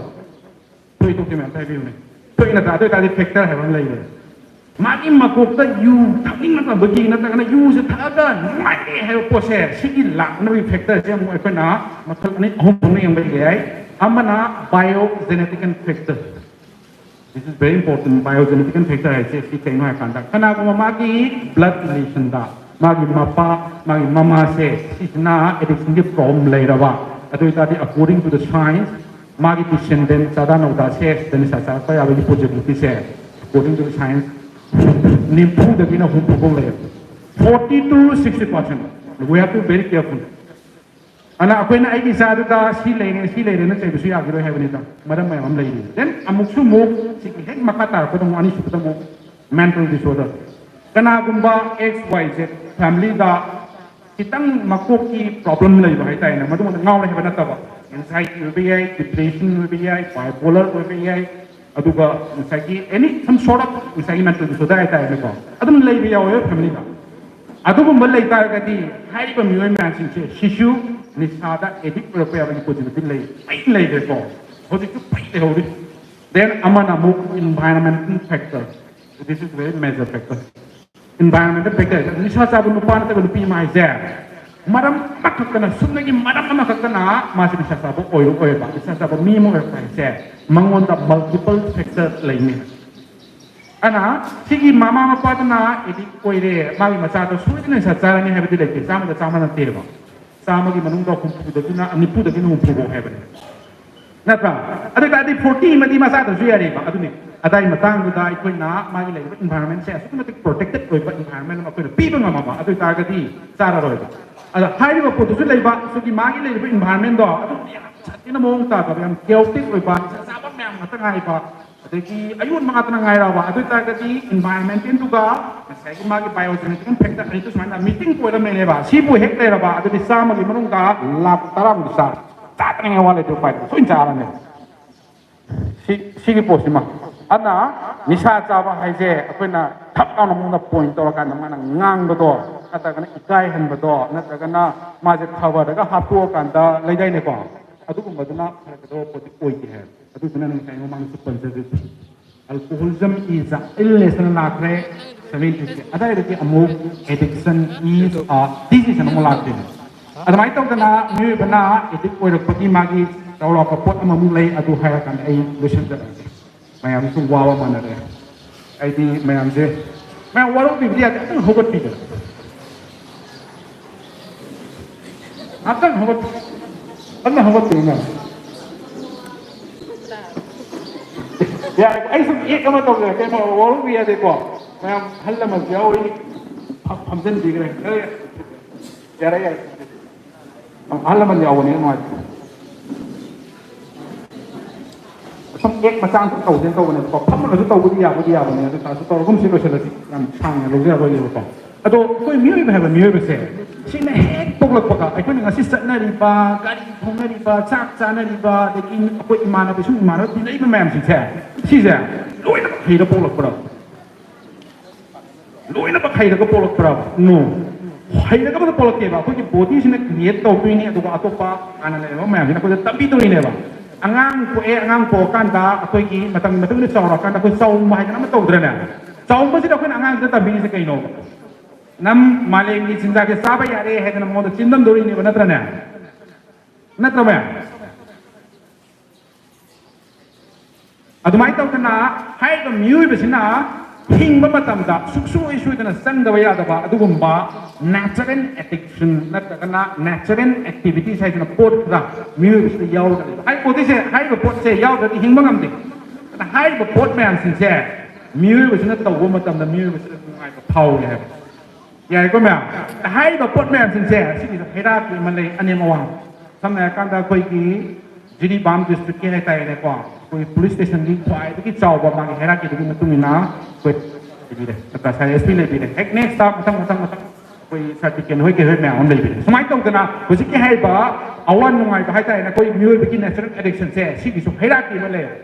hai ba hera ki si ki kwai ki tok mo sa le de se sam na kan nga si koi meeting wa da yo ro kan ai nu pa de en ta ai ki sam pi bi ai kana ko ma me ma sin na ta au han mo tam sin na mo ni yin thang de sa ni thang de nga thang de thu ga lo ki tan za phati gum tha phai tan za to ta tha jala kan manam chu chu thol ko tam se si da koi kari sin tong ai na ai ki sam pi chong jala ko tong ning ga dra na kan ai nu pi ai na ma ma de khat ja ka tha jan ning ga dra mai tong ten ko ai nga sing nga to ba sa to re si wa ba ba ai nga sing yen pat tum sa to re si wa ba po la ba nati nuai tu na tro that is why ai na haira ki ma to na ma tham den adana food is important ai ko na food hai de sa ba ma tam da ni be ki brain de ki na chemical ma hormone ma release to ba ni sa ga ma ni le na ta be ko si ki portion aroi ko to ni ana miu be ki brain da singai nauri ma mam cheli hai be singai nauri ma am se amma de ki amma da message passes to ni ba hai ba message passes to na be ki chemical je system ma mi se neurotransmitter ko ada hai ba neurotransmitter ma am jing manung da ton ba awa be ki nungai be ki pau pu ba am le ba ada nungai be ki pau sian pu ba neurotransmitter se si ma mi se dopamine to ko en google li ma replace the source of that ana hai ba miu ba ka ta na thana ba ya da ba miu ba na ho se hai ba po se ya da ti hing ma so wa ba adu kum ba po se to ho ma tam da dopamine se release to e ba ei kasi na nga to mo cha to re ka na neurotransmitter pu dopamine se pai to re ni to kan ma na pau pi ro adu bu natural activity to ma tam da po re dopamine level se only single one ma ka ta ni ama ka ta ni ko adu mai to da na ho se ka ba natural activity sin manung da ya ho si da hektar mundang sesuatu kan puntai makai ni pa makai tahun ke 8 tahun makai tadi film tahu tak orang tak selalu kan kali film tahu na kan tahu kan pung ni pa makai 8 tara kan memang kali film tahu kan saka orang tak selalu kan saka ya kalau tahu kan tumning mo power sleep by say very important na kan sleep by say yaw de ya de ana sleep se tahu kan da su usi ke ba tahu pa mi se release tahu ana pena tum da ba hai se mi khum ni ma mari ba tum kra ba lai na man na ka tu ni ko somnia ko ba somnia se ki tongan ma tan ma am la kan man insomnia se ma si am sa ti dua am sa ti ko prong kan adu mai kan sleep exercise very importantly sex aina sex ban je na sex ban lagi na ai je ya bairen chat le aina haining ni ko point ama lotion de na ama ta di ba mi ma mi di mun na ta ho ba na thangau ba ma pa da ki ko ki video yam nam janin ba clip mati ma lo ko kana bairen am sakani ma kanggu ma le ba mo ju na bairen chala le ba ai je ana matam da school melenem school to ba nei to school ma tu ni si ko to ko yang parak ta ba ne na ai pul se si ki ma tan se ka ya de ngang ning je adoi ta ka su achum ma po ti we ai ki isan pa na ta ka isan bi se ma ki priority pe lo ra kan da ma ki mapung phagala ka matam magi song sada body appearance sin to ko tam da matam na magi thagi menstruation la pe na tra ba magi thagi menstruation la ko kanan tak pi du no kanan tam pi du no ko hygiene ko yo pot man pi kanan tak pi du no le ka mi ni tak ya ba mama tu tak pi na tra mama tu ti po tak idea le ka de kanan ti po to share to no o si so ko la ne ti se no pi ma le wi puk ti o ja ni biology magi blood and ma mi lai ko to lai ko atau kau boleh level lagi reva, atau hindi bilang betul pet men kan apa yang boleh, main minggu di box sekuman, pet men, oke sih sudah terang, abang saya kira, aina hygiene ini mah point deh, segi pose kau nak tapu zoom, kau gitu na mana mau kanda, kangau udah apa namanya, kangau udah kena mana kanda hobi STD, STI, RTM, memang tuh eva, atau tu na, hai segi sexually transmitted disease atau kiri protein tract infection का जमा है उसको पे तो खाना वो खाने हैं तो मुझे कुछ चॉकलेट में मतलब मैं ना कोई शिलेदा करी एक पाव करी पाव करी मैं इनके ना प्रोडक्ट वो मम्मी मुझे मंगाए खाओ ini sih malah ya, ayat itu lain nama ni. Adu lah segi pose important ni heba. Adu ki lesson tu mata begini. Habis tahu apa apa main hai tu kita poin kada hai tan. Adu kita kata kata misi ni tahu macam mana tahu yang bulgar itu apa mana. Adu pulak tahu kata gitu. Kan tahu ada angang sih tu mana crop tu akan film tu akan sangat best. Itu banyak penting sekali. Adu harus poin mu adu tu tu mam. Aina kopi lah tu ki kena makai sampai tu begitu. Adu mana lagi? Adu mana segi hierarchy macam sih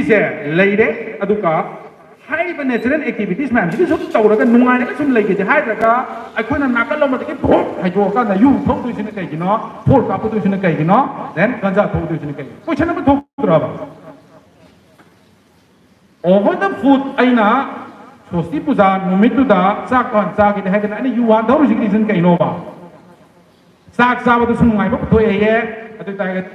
sak sa ba tu ki yu tu nungai ba hen phok ra ba la ka question jama ana sai kita answer saya teke munat dia ba you hai tu ka natural activities hai sika drug hai sika natural addiction hai sika ani siki dopamine ki protein level je high drug man china multiple times sale sana buthok putana makatang you no buthok putana tara that is why people are choosing sai you thakto ganja thakto aduga nababo kapato ai khuina na phur kapato ki sak sabadana nungai haidana le magabu napa thorai masa kari ki you do thaura kanda ai ngau le do no sana kanda tummaga le mo dana na chak charaga le mo dana adha gadi ke hai ba wari paring sida ini important oi se ni sa saba hai je ma edik amma oi re kala kana plan to kanda saba di sungat bang nate ngahang nungai ning bagi ngahang mamana wa pun biana na bagi ngahang enjoy to ning bagi na ta ma se very mentally oi ning bagi mamana ma amtina ko ma di ju ta ke ati ki se nang ma bo kan bai hai ba du mai la ta na ma kang ku na ti ma tu sum nei doi no ba nang ma bo sum hai ba karak ta kui le ngam we khang am we mara ka nyau gi ne natra mara ka nyau gi ne ba adu tu na sang da su important di oi adu sang da na ai che khaya se pha ka da yu hejin ba dina te ba su jing da sang ga do sang da chu so bai do kana ki decision no ai gi na ka ba ai gi decision ne ba no matter what mana ai bu homo male hai ga da nu pa to ke hai ga na ta na ai di sana betul tak tahu itu jual ini tu na bisa sama nupa duga satu nupa duga ngan nasi kita kerana ni sehingga wah accidental lagi narak pada kita kena accidental pada kita kena gumba hilang tak tahu itu tahu ni memang absurd tu lagi tu ya wih tu bu memang sang tam lagi yang ngom tam tadi suai tanah bisa cari bami memang sudah tu ni duga bisa siapa hai sini nak ultimate oi ba destination nama lagi hai destination tu kain bom nanti kain lantau malam memang aduh pak pandung mama le bisa saban nupa kata kan nupi se aduh pak final destination naik tak ini ultimate destination je Shiba yau gitu saya dah sahi matang sahi knowing itu so itu na yau kan ini feel tahu so ai kisi sungang apa sih dah tahu betul so itu na yau kan ini feel tahu kayak nanti semuanya si sequence tahu kan nanti dia tahu gak lalu nanti sequence mana dia tahu ni atau basic information mana na ai ngom mana na feel tahu so ai sang sai dai tai na ko ai ki namal lai tawa hai tai ni space tu mayam patiently tabi bagi nama eta ko tuluk tadi matung sang tu terus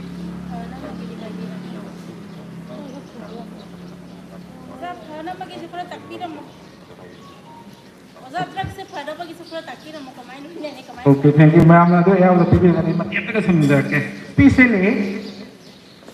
masai eno manap mention to jagi tu you thaga to pangam da ba force aga to pangam da ba se kari ne ba you thaga to pangam da ba si ka do to pangam dri no ba no ko ka ba ka to pangam se kai ki hai ka no mang ai ke no te hai la mona laina ma lai re ba hai laina do maming se alcoholism ata kana addiction hai se masi laina ne se ai hai se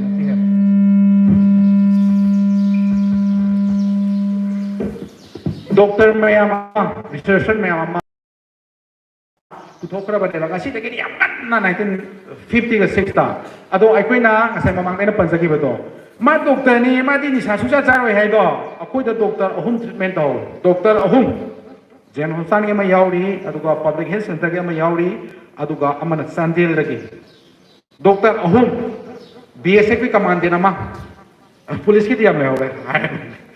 police ki at maximum na ban le ana koi 50 bete ni 50 bete sa sida heroin na ba sa ba se moi tar te ni yaute ba atei di yu nga tane ba aduga university ki professor oza ti masing kai de police ka oza ga se khara al ko juni pom le se ai sa ru company ko ai jeri se haizen manate ya ta lang pero yen bi hon admai ta kana se ke hai ba yu duna ma kana samasya ora kanda heroin na ba problem na ba kana samasya ora kanda ma se problem lai hai kanda kana ko family therapy family kredi ikai zabadagi na kaga kahit mayam na thang hane na pakat padagi treatment ki kudong sal se lauda kana mi se sumang na bagi manglung hai tai na ko som ta sanjan thing nei ba ko adu ki bot man di ma ka pasin tong jeri se kana xy je na ma ai ki san pa hai se ta inau pa hai se ba ai ki inau pa na hiro na ba pot sare se yung ni min khang ba ka lai kai na khang ba kana ham do man je lai kai na adu mani kai do jeri lai kai na ha na khang na ba ne ba adu man khang di ki bhasare sum sagatro lai do ni ne ba asing example apa haja ke ba aku gular phone sida yum changa le ba na ta yum chama le ba yum chama sida edalor ba mi manga le manga ki mamit ani ni pale mang kya kara 1000 na na ta kana mi manga mamit isang na tro ada hai particular yum bu ki mi manga le mamit kya pale tara na tara tu ubugi changa lising ba tu ubugi chang kana helam ta ke ba kana helam ni lising ba tu obviously helane ba lising ba tu manung tu na asa ki jiri ka ta kana nom ta kana ba ase kana ai kana kana lengang ku tu khal jat pe yaw ne ba ada koi imung tu ki mi manga tu manung da jiri ka ta tu lengang ku se do ti ya ro ba ta ta bu yaw ne ba lising ba tu ki manung da man ka amati ai ki san pa tu khang ba man ta ka amati Sakada pring sudah sakane mafi thawak tu mina ada juda gular tu kan ai kana lengang ko kusma na koi maiken naikai mami ta pun pada adu cuk macam ada pon ta jen ai thok pi sui ta tu mi macam ko maiken tu tu hai masih sui dah mak kan la ne ba kan mi ma ba tu hai aro mai mama na ba kan lu ti na ba lai ne ba ni lang lu ka ni le mai mama na tam bi tam ni ne to ngai tu na koi ma khala kai ta tu mi macam ko mai ken do aku lekai kita tu zun tu tu cukup sen tu betul ini tinggal ini kan sama nanti apa tu tiga tu leho ini betul semua tu sungai ada kesakit dunia apa ada langu sini kaman ini pukul apa ni apa already memang lagi kang apa ni apa saya nak kang kamu tu memang dan saya pretend tu kalau itu ni apa Allah sedih jangan pada nak kena ini baik nang apa ni yang dia wan nang sudah saya nak pun nak tang tok nang jelas hat pada tu sekarang hat kita sekarang ni apa kena di sana mana nang situ begitu Nusa saban nupa na taga nupi magi ultimate na destination sa tuli yang si kita nusip on kita manin na pa sa kita min ma anda tum tum ni din kang na saya na pergi pipit tu itu tapi apa ni ka hang dong la moi na pipit ki maji tu le ho ni kai hai ba maji tu sam ha na di masa tu chai ba di masa kam ha ta ke hai do masa sa jai ba mati sa kum je ba Dipendin sama leho bodo kabag tutun tu kan sa sa to ai ha tani matam tan nang jara madi ai soi na padong ne hai do khalak ka ne ba du ri det amala ka ni du ri det do du ri ka ta re akang da waro ho won ai ho to do pe ho to do adu le ho na ba ai mu manung da kana x y z ma yau bi re ka di mang pho ka ai ta ne ko le ba club ko bi ai Club Marapai itu saya kisah nampak tu port jari, semai tu orang club lebih ni bapak kulat pun ki, nanti Marapai itu nanti kita pampiun lau je, nanti tanah apa ya, misu itu nanti ni, tanah pirok atau Asian disposable treatment facility macam itu yang kita, macam apa treatment facility, masak thang tu betul tu, masak thang apa, aina ini satu pakai apa nak gambar, saya tahu kalau ini, apa residential tahu tu apa place tu, atau sekarang macam doktor lebra, counselor lebra, clinical psychologist lebra, mau lebra macam tu train staff lah, itu kan hang tu ni, hang tu kita mana, mi kerana kalau kan isan pada ni thos ada, pick up tahu biar pick up tahu sekarang ni ada orang ada sih kan, si Manipur yang tu ini tu apa, puluh dengan siapa. Anu semua pot man sing saya pura tanda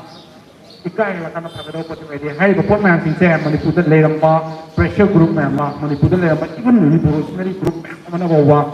1990s macam dah itu nama posa man sing mapung nungin kapa aduga yung nama man sing isin itu yang penting macam dah ada yang macam ini belum dom absen yang itu itu nak kerana apa berani yang kalau terapa resolution Aduh hek next temu amada kada tole amada kada na moi phara kanta taptai phuni abada hapto kani ma payauna phabrane aduh ta ga apun to approach to lan hai ne aduh approach lan ne kamude muju to phe au tikti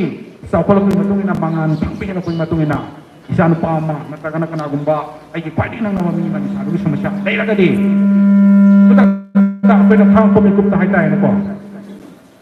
treatment tong na bagi kudung saba so itu na lawil adun na tragedi ay kin pati nang nagodo pati nung si sabodo suru tung gini ay sumay tong dag ato special na dito ma ay wari thank you ma'am ay sum nasi da one time tayo tayo na pa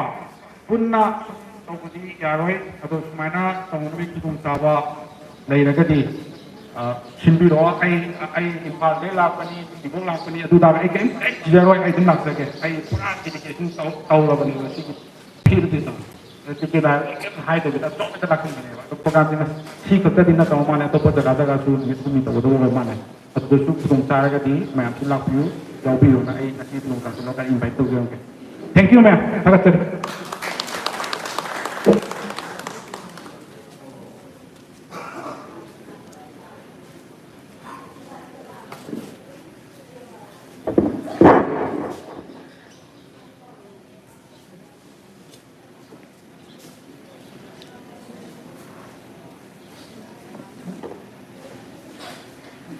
थागतरी ngasi program asiga mari leilana marik chumlaba mafam kya mo su pegi ojana thambiram le ngasi program asi maka chathara ko ina pegi club singgi represent tawraga lakpiri ba oja singgi marak tagi kai kumda jari ba oja Dr. Arun Kumar Mangangku ngasih informasiga mari leilena wahai pengataratan tapi nabi dah nolongna kau sendiri.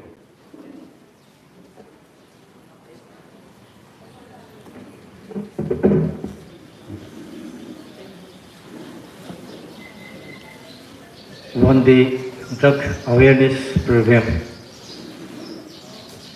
sigi day selection biriba. Respected dignitaries,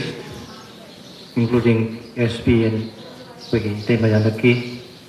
I know Mom Taming and Panjadrabasu, Kakan Sari, Mount Election Diriva, Imaindo, Chil Amati, Kakan Najariba, Alaman, Ropa Paikudim. Nasigi one day drug awareness program, Sigi Matango. Bagi resource person impan lagi lengkap apa na, yang merik sumna bagi drugs ki definition, kamai tu dal drugs apa horok pamari ki mang ba tong ba, tapi bersing mana hai kiri, ai tu tu nas hang hai jeroi, koi timing si tinggal leh juga koi imai dol sing di tu thap ki matam, lai kon matam jauh salah ni. Only ai yang 5 minutes kumbalau jaga ai nak khangsa ba. Ada kena pudok ni bahaya betai yang berkang benate. Maram di segi program si yang the recent yang the lately ay pangjaba. Aduga di segi kasu ay preparation to sa benate. Hauzik thambiri ba segi Jiribam district police na organized to thambiri basi. Ti mazaba. It's a very important topic, especially the people of Jiribam. Why the Jiribam gudari ba people sigi amaru ba mani ba. Aduh, masih lagi berarti bahaya kedra. Youth saya ni, sudah paling bertim si youth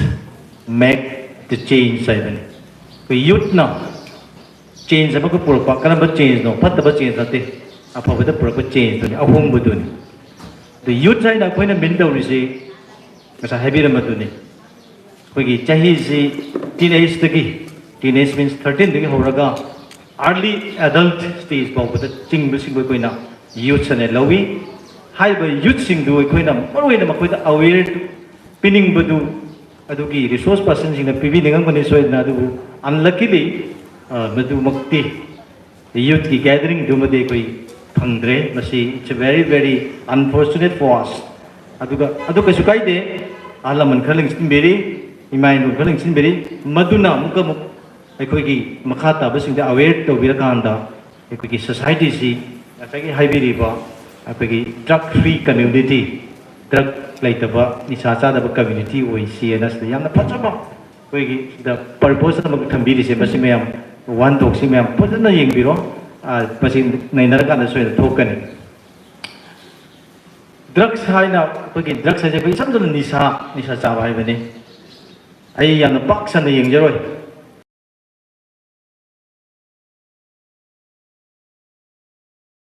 Imunga nisa sabaya orang ni, lekai itu nisa sabaya orang ni, kumai piunu nisa ni, ada lagi bagi saya kai kumau nama ta kai kum program apa nisa, adum cai kacin koya adum cai ni, thak ni, hokala cana kini, madu ki impact, madu ki result tu na, nubitu ki program tu dah affect tu semua yang yawi masih, koi kudi mana adum kangalai, problem di kaino hai le problem se koi solution ngamabra how to solve this problem se koi kamai solve to ni hai bedu ne ba pai marui drugs ki aware di asa hai ki ba am du ni madu chu khang ba changi adu kwai ki marui ba ai ki tamoi da phauja bai ba da society da pirai ba magi fatta ba sing nisa nai koi da thugali ba imung manung khana ri ba mi hat pa yaw ri ba mi gi maput ura li ba drugs sa se laga yam tawre ma se ajage ko gi youth sing yan haure hujik aina masda haijaning bade ko thing ba se Manipur da yung ne 1970 da gi nisa ban ne thora ka nisa se da thing da bi da muti mai dim kut mai ra pa ngasi ba le pi ba ne ba but how far it is effective kayam ne effective way de tu dia ko dum nai na da dum thu ne aduna ikoi ki jiri gi context ta aina chum aina khaja bani ikoi ki district police de gi su organization sing de gi su chari ban ta ka thai ba sing sida ak pa chaira ma pi da kan da moi to an gi ba sa masing ngam de yu yon ba chu thing ba ngam de yu thak ba chu thing ba ngam de dak cha ba chu thing ba ngam de yon ba chu thing ba ngam de ba so far masi me waru bi nu ko me ma ba yawe ba adun na ne ga si problem se adum lingering do na adum ta lai ba se sigi problem se gi ne ba adu wai khoi na to bu ya ba se ai khoi na to ja ba ya wai khoi lai kai se drug free lai kai mo en si drug free community mo en si drug free Jiribam mo en si hai ba ta ga ai khoi responsible ma mam lo mo sang ne adu ki responsible kari no ai kan da drug te edik oi khra ba drug atum cha lai khra ba han sing pura chu chai le chu ya roi da ba sing du di ai khoi na pada ya na to ro su sung ya roi ba mo khoi do loi khra ba ne light to adum ma cha khani hoi ma wanda aware khra pi ba di ai whereas ma ki normal light ta jal pa se only 2-3% ajal pa ya ka da maximum that means percentage dia dum dak ta da ka kan lai chu ra ga loi gi bang ta ne adu po na last part of the life gyan tara ga tu thu ga dum pusi pikam na ki ayam ne adu ta koi khange drug jar kan da family breakdown toi family broken hoi adagi angang sing gi mangi hause ina haijaning madi phare han sing hoi ga sunu ai koi na focus to uda ba se youth sing da hause like tamba hogalak li ba tungi koi gi asa le ba koi gi pillars sing sida ne koi na focus to uda ba se masidi kana gi responsibility no house to the level parents sing gi responsibility ne ai gi house se ai na sum yeng ba da koi support yam na tawe illegal oi ba me am se internally outside ba na ta ba internet to sil le ba yu yo na man ni sa pha cha kan sing na pha si kan da madu gi makha da ko kan pa han mayam support to kon he ta madu gi spoil to ngam da gi madu gi tradition ma koi da le adu tar ga de masi le di ya roi adu na ina haijaning madi ai gi imung se ai gi imung da lai ba mayam si ai na control ngam na ba na ba si yang maroi ba say for example ai gi imung da isa ani khak lai hai ba ni si ai koi kamai to da moi sen ra ga tam bani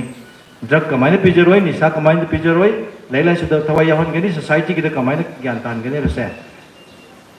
the parents are the sole responsibility to look at very strictly yeng ba chang ne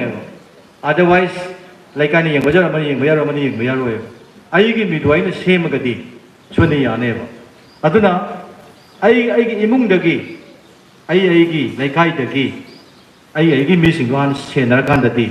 chuni ngam ni ma pan ga ma gi du de ko na pun chai du ngam da ni na ai gi lai ba mayam da gi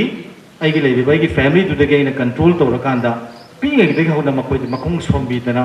akoi thai na gi imai ben sing na chalam dai na manam nam bi ri ba du kari gi no halak pa da manam nam ba ga do ni manam nam bi de kari gi no masi am logical loi ba po na ma khak ne ba ai koi na manam nam je lai tin sok ta ne khali ba du ai gi wahan thok ta de ma lo je te ba ai koi na manam nam mi se angang du kan ba ahin mani sa sin na e matam chan ma du control to ba ya ba hai ba gi wakhal lo du da nam bi adu de na ai focus to hon ne nge ba maram di chup thak ba mi ma sai thak ka bai na kam sai khang ne ba sikhar sa ba mi ma se kam sai parents da thak ta ba tar ga de ma khang ne ba madu thamba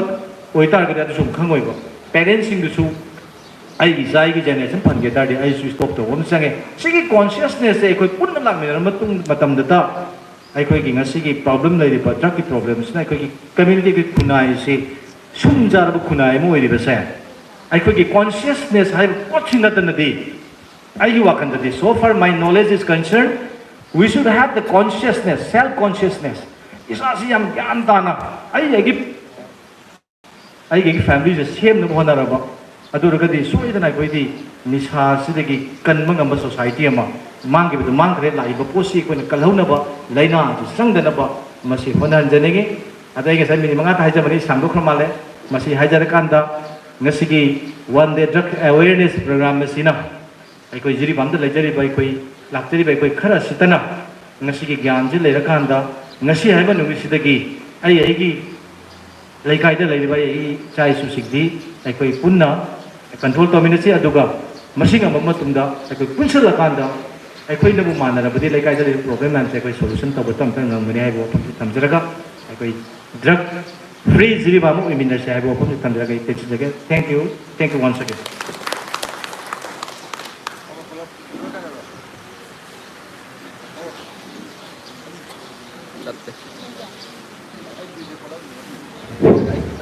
타겟들이고 자고 ngasi기 타로마치 마카 자트르고 이나 그게 나의 셀렉션 디리비 kai kumuljaraba ini ke janaki devi ex adaksa Jiribam wahi American sabina bina makta roluna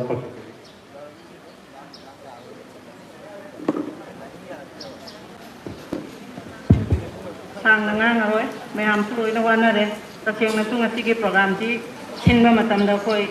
resource person tăng ngang hơn là cả mày ham xem tăng awareness rồi nó bảo coi xin chia na coi xin gì bên này aduh program si sum maka sa boy na coi wa mati ka ngang bagi tanda phang jabati yam na lai bak thakani kuna mang koi na han ma ta da phuram jari loina na ngasi gi thawra masi sin na ra ba coi dignity sing aina han ma ka dai kai kum na bauchari loina na mang da len sin viriba idam da masi ki nung si jara ba maira pai bi imai ben sin isini now amadi lamda masi gi halaman sin maruina jut sin aina ikai kumna bauchari tasengna aikoi Manipur se Manipur tanate prithvi ke mafam punamakta aikoi drug ki adugumba nisagi kanosi khudong thiba se aikoi loina mayok na bangakta ne aduna punamaki akoina jieng dragasu aikoi Jiribam gi stage ta Jiribam gi aikoi gi kanosi da jieng asi aikoi gi Jiribam gi phibam si da koi jieng asi tasengna ngasi Jiribam da leiriba jumtong khuding da nisagi problem se thengna da bakaram ba imung lei gedage puthok pada puthek pada soidana wagani aigi imung dagi hauraga punama ki imung da asi thengnai eba aduna ngasai koi gi resource person na haibi khiba alcohol ju haibese nisa phaidagi ari ba ma di phaidagi phattaba nisa makalamani haibese ekoi gyan tai tasengna ngasi gyan tare adu tasengna akoi na nokna ri kana gano mai masa do for ka pe mai masa do drug jari heraga akoi na nokna bagi tai tamal leba masit kari no hai matamda akoi na aigi haibo khondudi manung da losal laga mapandu ba pot khaktang taw ga sadeba masi akoi tawroisi tasengna nangi na sa du aigi sa su nangi sa ne na khallaga lekai sidai kona lemin na bata daga di akoi khudima aikoi gi lakador ba generation khudingda aikoi na kannana bagi adugumba khongthang ama lokot pada asaw mateng ama oigani haibse na haijaningi aduna tinbiriba amadi arapada anakpada arapada leibiriba aikoi gi mayanang sigi khoi gi thoram sigi program sigi Quaris si butabiri bu khudingmakta aina haijaning badi aikoi khudingmak aikoi gi tungi generation kangi adugumba matamadu hujik lakle aduna hujikti hanagi ju thaktana ngaudana leramba han mayam amagi moigi stage moigi life to doi graga su lakado di generation seisda tungi jumbi wa hegodoba tungbu kangadoba na ha sing sina kana ko mana drug saba leramaga su kana ko mana ju de edi koi ba leramaga su ai koi imung da koi punna to ri bam yam je muthat na ba hotna ga dabne natra aduna si haire ga loisan jarage matam yam sangre aduna yam maire lakti bagi